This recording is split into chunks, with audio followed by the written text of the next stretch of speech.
അപ്പോൾ നമ്മൾ ഇന്നത്തെ വീഡിയോ എന്ന് വെച്ച് കഴിഞ്ഞാൽ അതൊരു സ്പെഷ്യൽ വീഡിയോ ആണ്. എന്താണെന്ന് വെച്ച് കഴിഞ്ഞാൽ നമ്മൾ ഒരുപാട് പഴയ ഓർമ്മകളിലേക്കും കാര്യങ്ങളിലേക്കൊക്കെ തിരിച്ചു പോകുന്ന ഒരു വീഡിയോ. നമ്മുടെ ഈ വീട്ടിൽ നട്ട് കൃഷി ചെയ്തെടുത്തൊരു കരിമ്പാണ്. ഒരു വർഷത്തോളമായി അതിങ്ങനെ വിളയുന്നുണ്ടോ അതുമില്ല, പക്ഷേ ഇങ്ങനെ കിടപ്പുണ്ട്. അപ്പോൾ ഞാൻ ആലോചിച്ചു, ഇങ്ങനെ ഇത് വെച്ച് എന്താ ഇപ്പോൾ നമുക്ക് ചെയ്യാൻ പറ്റുന്നത്. ഞാൻ ഒരു കഷ്ണം എടുത്ത് മുറിച്ച് ഞാൻ കഴിച്ചു നോക്കുമ്പോഴത്തേക്ക് അതിന് മധുരം എന്ന് പറയുന്ന സാധനം ഇല്ല.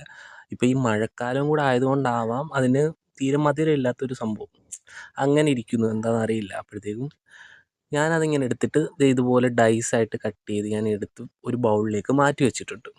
ശേഷം നമ്മുടെ നല്ല വാളംപുളി ഉണ്ടല്ലോ, വീട്ടിൽ തന്നെ നമുക്കിപ്പം പുളിയൊക്കെ ഉള്ളവരാണെങ്കിൽ അവർക്ക് അത് യൂസ് ചെയ്യാം. അല്ലെങ്കിൽ ഇപ്പം എനിക്കിപ്പോൾ വീട്ടിൽ പുളിയില്ല, അതുകൊണ്ട് ഞാനിങ്ങനെ പുളി വാങ്ങിച്ചു.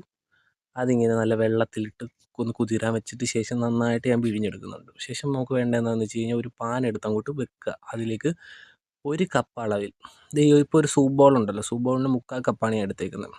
അതിൽ ആ ഒരു കണക്കിന് ഇപ്പോൾ നിങ്ങൾ എന്തോരം കരിമ്പ് യൂസ് ചെയ്യുന്നു അതനുസരിച്ച് നിങ്ങൾക്ക് യൂസ് ചെയ്യാവുന്നതാണ്. അതെടുക്കുക. അതേപോലെ ഈ ജസ്റ്റ് പാൻ ചൂടായി വരുമ്പോൾ അതിലേക്ക് ഇട്ടിട്ട് ജസ്റ്റ് കാരമലൈസ് ചെയ്തിടുക. ഒരുപാട് ചൂട് കൂട്ടി വെച്ചോ അല്ലെങ്കിൽ എന്താ പറയുക, എത്രത്തോളം തീ കൂട്ടി വെച്ച് ഈ കരിച്ച് കളയുന്ന അങ്ങനെ ഒന്നും ഒരിക്കലും പാടില്ല. കരിഞ്ഞു പോയി കഴിഞ്ഞാൽ ഇത് മൊത്തത്തിൽ പാളിപ്പോകും. അത് നമ്മളെന്തായാലും നമ്മൾ സൂക്ഷിക്കേണ്ട ഒരു കാര്യമാണ്. കാരമലൈസ് ചെയ്തെടുക്കുമ്പോൾ ഇതുപോലെ തീ കൂടിക്കഴിഞ്ഞാൽ ഒന്നും നോക്കണ്ട, ജസ്റ്റ് ഒന്ന് പൊക്കി പിടിക്കുക, അല്ലെങ്കിൽ ഫ്ലെയിം ഓഫ് ചെയ്യുക, ഇങ്ങനെ ചെയ്യുക. അതിനുശേഷം നല്ല കാരമലൈസ് ആയി വരുന്ന സ്ഥിതി ആകുമ്പോഴത്തേക്കും ഒന്നുമില്ല, പുളിവെള്ളം എടുത്ത് അങ്ങോട്ട് ഒഴിക്കുക. ഇത് ഒരുപാട് ഇൻഗ്രീഡിയൻസും കാര്യങ്ങളും ഒന്നും ആവശ്യമുള്ളൊരു ഡിഷേ അല്ല. ഇത് നമുക്ക് പഴയ ഓർമ്മകളിൽ ഒരു പുളിമുട്ടായി എന്നൊക്കെ പറയാമല്ലോ, പുളിമുട്ടായി അതിൻ്റെയൊക്കെ ഒരു ഇത് വരും. ആ ഒരു ഫീലാണ്.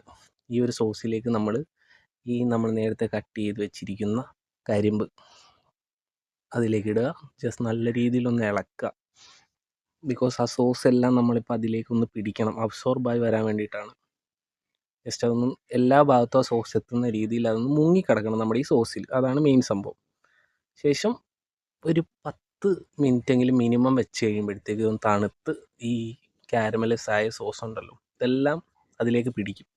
അതൊന്ന് കഴിച്ചു നോക്ക്, നിങ്ങൾക്ക് ഇഷ്ടപ്പെടും.